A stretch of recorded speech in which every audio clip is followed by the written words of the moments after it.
Puji Tuhan, saudara kekasih dalam Tuhan. Saya percaya saudara bahwa setiap manusia itu menginginkan hidup yang indah,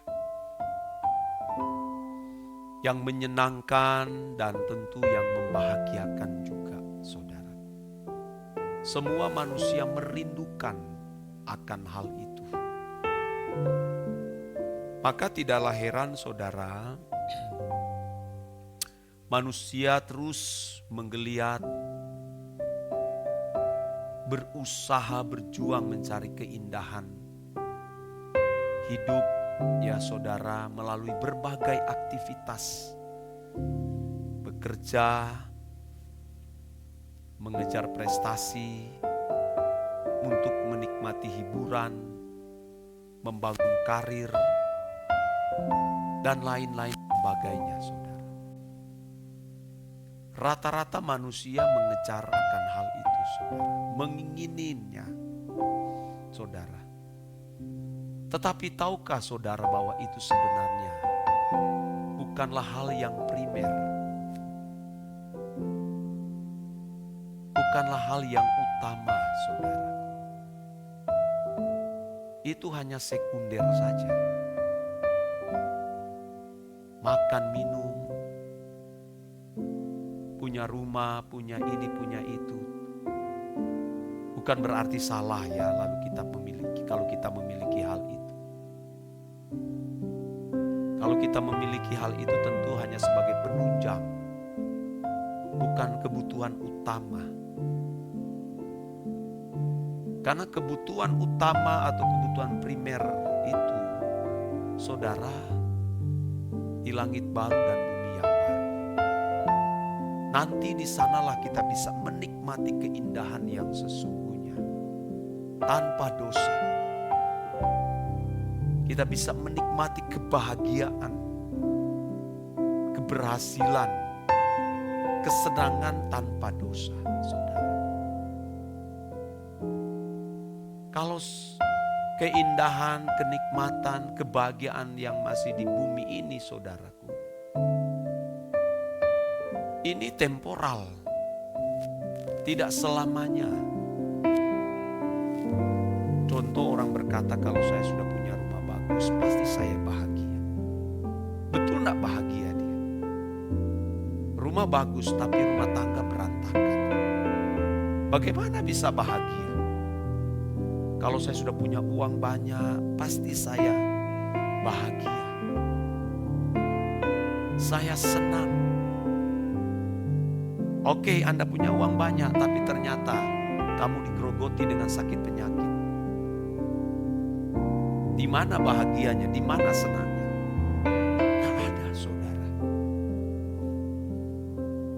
Orang berkata, saya bahagia kalau mendapatkan rumah tangga di mana suaminya itu perhatian, punya kasih, memahami, mengayomi. Hidup saya ini khusus wanita, pasti saya akan aman. Tiba-tiba terjadi bencana. Suami tiba-tiba diseret oleh bencana seperti yang terjadi baru-baru ini di Bali, saudara.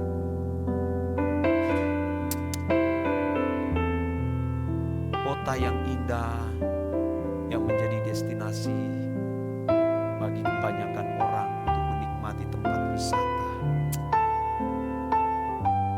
Begitu saja saudara, diterpa dengan badai bencana, lenyap seketika. Tidak ada bahagianya di dunia. Lebih-lebih kita saudaraku, makin hari makin bertambah tua. Makin hari tidak bisa menikmati kebahagiaan bersama dengan pasangan, menikmati uang banyak. Tidak bisa lagi saudara. Punya barang branded. Aduh saudara. Makanya saudara-saudara kasih dalam Tuhan, kita carilah kebahagiaan yang sesungguhnya, keindahan yang sesungguhnya nanti di kerajaan Bapa. Itu yang mestinya harus kita perkarakan setiap hari, saudara. Makanya kita beruntung ya masih mendapatkan kesempatan untuk mendengarkan kebenaran yang murni, yang mengingatkan kepada saudara sekalian atau kepada kita semua, supaya kita harus mencari kebahagiaan yang sesungguhnya. Ya saudara, bukan yang di bumi ini. Semua yang ada di dunia ini fana. Kalau Tuhan percayakan kepada kita semua hal itu, kita jadikan itu sebagai sarana untuk mencari Tuhan. Kita gunakan untuk pekerjaan Tuhan. Janji Tuhan itu luar biasa kepada kita. Bukan berarti kita mengorbankan semua yang kita miliki supaya kita mendapatkan penggantinya nanti di kerajaan. Oh jelas itu Tuhan pasti akan menggantikan. Jauh saudara. Tapi yang lebih utama adalah supaya kita bisa bersama dengan Bapa. Kita bersama dengan Tuhan di kerajaannya. Itu yang menjadi utama kita saudara. Tuhan pasti akan menghibur kita. Tuhan pasti akan membahagiakan kita. Tuhan pasti akan memberi kesenangan untuk bisa kita nikmati nanti di langit baru, bumi baru, tanpa dosa, saudara. Selamanya kekal. Makanya kita harus berjuang dari dunia ini. Sejak kita masih di dunia ini. Apapun kita berani pertaruhkan untuk Tuhan, saudara. Ingat firman Tuhan, yang diberi banyak, dituntut banyak. Yang diberi sedikit, dituntut sedikit. Sedikit. Yang diberi banyak juga akan diberi banyak. Oleh sebab itu saudara, kita harus mengumpulkan sebanyak mungkin berkat-berkat surgawi. Alkitab jelas mengatakan, kumpulkanlah harta di surga, bukan di bumi. Sebab karat dan ngengat akan merusakkannya saudara. Semua hal yang Tuhan percayakan kepada kita, kita persembahkan untuk kemuliaan Tuhan, saudara. Jangan mencari kebahagiaan di dunia ini.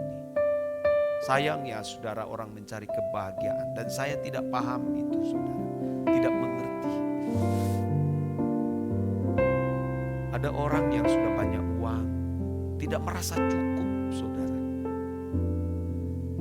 Kalau dia mencari uang banyak karena ada proyek pekerjaan Tuhan yang harus dia pikul, oh tentu tidaklah salah. Tapi kalau dia sudah banyak uang, dia mau mencari lagi uang untuk membangun nilai diri, apalagi kalau sampai korupsi. Saya tidak pahami itu saudara. Tidak paham kenapa harus begitu. Tidak rasa cukup saudara. Matanya gelap kalau lihat uang banyak. Ngeri saudara, ngeri. Alat pembayaran itu menjadi budak akhirnya saudara. Padahal itu hanya alat pembayaran saja. Kalau kita membutuhkan sesuatu kan kita beli. Hanya untuk supaya kebutuhan kita tercukupi. Lebih daripada itu kan ya kita tidak bisa menikmati. Ada orang yang punya kekayaan banyak meninggal di pesawat loh. Punya hotel berbintang. Saudara, meninggalnya di pesawat. Saudara, ngeri. Terjadi bencana badai, wah menimpa dunia ini saudara. Semua kita hanya melihat saja itu. Kalau masih sempat kita melarikan diri dari bencana. Dan kita masih bisa memanjat tebing. Dan kita melihat semua yang kita bangun semua ternyata sia-sia saudara. Sekalipun kita bangun itu untuk hal yang rohani. Semua akan hanya dilihat saja begitu. Hanyut. Kalau saya membangun itu saudara karena kebutuhan. Kalau mau membangun rencana membangun gereja misalnya kan. Itu hanya karena kebutuhan. Bukan supaya Wah, ini pendeta sakti dia, luar biasa dia. Penyertaan Tuhannya luar biasa. Kalau hanya begitu, apa gunanya sih? Apa untungnya Hagia Sophia yang hari ini kita lihat tidak diduduki oleh orang Kristen? Gereja yang begitu megah tidak ada artinya, saudara. Gereja-gereja di wilayah barat sana, saudara, kosong melompong. Kalaupun ada jemaat nenek-nenek tua yang ibadah di situ, kaum muda, saudara, tidak tertarik lagi di gereja-gereja yang kelihatan megah. Iya, saudara. Kadang kita ya salah kaprah. Kita harus membangun satu habitat kehidupan yang berbeda, saudara. Daripada dari manusia pada umumnya. Kita harus membangun habitat khusus. Habitat kerajaan Allah sudah harus dibangun dari sejak kita di bumi. Ini sebenarnya kan simulasi. Kita sedang mensimulasikan kerajaan Allah itu. Yang suatu hari nanti kita akan melihat keasliannya. Wow, saudara. Di bumi saja sudah kita bisa nikmati, saudaraku. Betapa bahagianya, damai sejahteranya kalau kita menemukan kekasih jiwa kita itu Tuhan. Itu sudah bahagia, saudara. Apalagi nanti ketika berjumpa dengan Dia di kerajaan Allah. Wow, saudaraku. Semua tidak ada artinya. Jadi ayo kita membangun sebuah habitat yang berbeda. Jangan berbuat dosa lagi. Jangan banyak keinginan, cukupkanlah diri dengan apa yang ada padamu. Dan setelah itu kita membangun, saudara, habitat kerajaan Allah. Saudaraku, hiduplah sesuci-suci mungkin. Jangan terpengaruh dengan orang duniawi yang mau mengajak kita jatuh dalam dosa. Jangan, kita harus strict. Hidup di dalam kebenaran Tuhan, karena hidup kita singkat ini. Sebelum tubuh kita berkalam tanah menjadi debu, kita harus benar-benar pastikan bahwa jiwa dan roh kita mendapatkan ketenangan dan kebahagiaan selamanya di kerajaan Allah. Tuhan sedang mempersiapkan kita, saudara, di akhir zaman ini. Yang kudus makin kudus dan yang jahat makin bertambah jahat. Ini menjadi pesan